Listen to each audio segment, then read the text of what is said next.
Hello friends, welcome back to my channel. Myself Monika. Sorry అండి, కొంచెం throat infection, ఏమనుకోవద్దు. ఇంకా ఎవరైనా నా ఛానల్ని సబ్స్క్రైబ్ చేసుకోకపోతే ప్లీజ్ నా ఛానల్ని సబ్స్క్రైబ్ చేసుకోండి. ఇవాళ వచ్చేసి నేను బేసిక్ స్పాంజ్ కేక్ రెసిపీ చూపించబోతున్నాను. చాలా అంటే చాలా టేస్టీగా ఉంటుంది. అది ఓవెన్ లేకుండా, బేకింగ్ ట్రే లేకుండా ప్రెషర్ కుక్కర్లో చేసి చూపించబోతున్నాను. తప్పకుండా ట్రై చేయండి.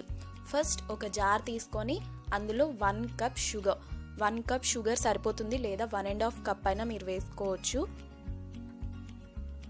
గ్రైండ్ చేసుకోవాలి. గ్రైండ్ చేసుకొని ఇప్పుడు వీటిని పక్కన పెట్టేసుకుందాం. ఇప్పుడు ఒక బౌల్ తీసుకొని ఇందులో ఇలాంటి స్ట్రైనర్ ఒకటి పెట్టుకొని 1 cup maida, 1 tablespoon baking powder, 1/2 teaspoon baking soda ఇవన్నీ వేసుకొని జల్లించుకోవాలి. ఇలా జల్లించుకోవడమే ఇంపార్టెంట్ అండి. మన కేక్లో చాలా స్పంజీగా వస్తుంది. ఏదైనా సరే స్టెప్ బై స్టెప్ చేసుకుంటూ మంచిగా చేస్తే మన కేక్ అనేది బాగా వస్తుంది. ఇప్పుడు దీన్ని ఒకసారి మిక్స్ చేసుకొని పక్కన పెట్టేసుకోవాలి. నేను ఇక్కడైతే 3 ఎగ్స్ తీసుకుంటున్నాను. మీకు కావాలంటే 4 కూడా తీసుకోవచ్చు. ఇప్పుడు egg whites and yellow separate చేసుకొని పెట్టుకోవాలి.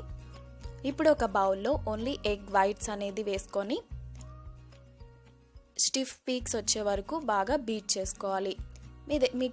మీలో ఎవరైనా ఈ బీటర్ గురించి కావాలన్నా, బీటర్ కొనుక్కోవాలంటే కనుక నేను కింద డిస్క్రిప్షన్ బాక్స్లో లింక్ ఇస్తాను, లేదా పైన ఐ బటన్లో కూడా ఇస్తాను. మీరు ఒకసారి వెళ్ళి చెక్ చేయండి. నాకు చాలా అంటే చాలా అఫోర్డబుల్ ప్రైస్కి వచ్చింది.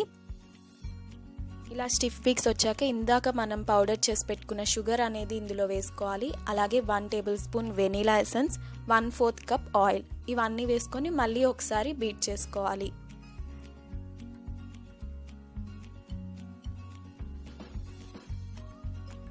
ఇప్పుడు ఇందులో ఎల్లోస్ అనేది వేసుకొని మళ్ళీ ఒకసారి బాగా బ్లెండ్ చేసుకోవాలి.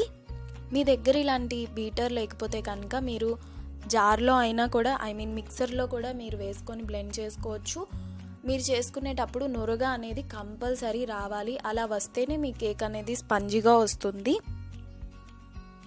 ఇప్పుడు ఒక్కసారి మిక్స్ చేసుకొని ఇందాక మనం పక్కన పెట్టుకున్న మైదా మిక్చర్ని ఇందులో వేసుకోవాలి. మీకు తెలుసు కదా, కట్ అండ్ ఫోల్డ్ మెథడ్లో మిక్స్ చేసుకోవాలి.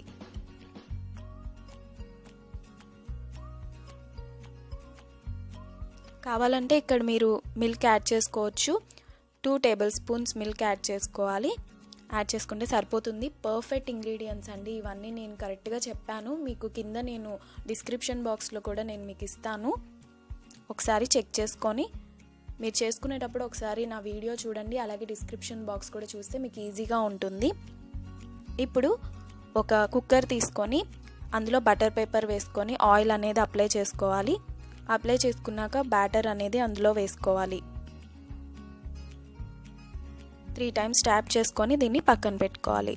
ఇప్పుడు స్టవ్ మీద మీ దగ్గర ఇలాంటిది ఉంటే పర్వాలేదు, లేదంటే నార్మల్ మీరు కడాయిలో అయినా సరే ఇసుక అనేది వేసుకోవచ్చు. నా దగ్గర ఇది ఉంది కాబట్టే పెడుతున్నాను.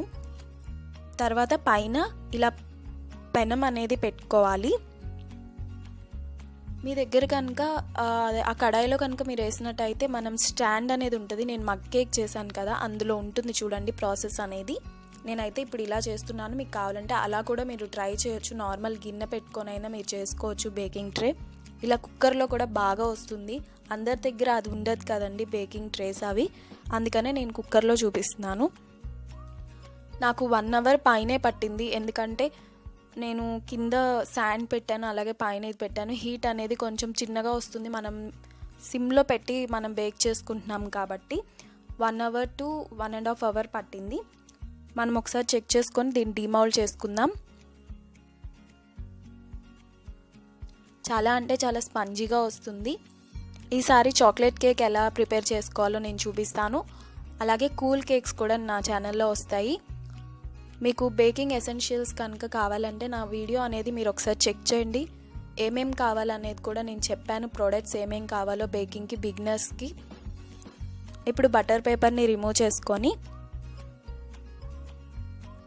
కట్ చేసుకుందాం.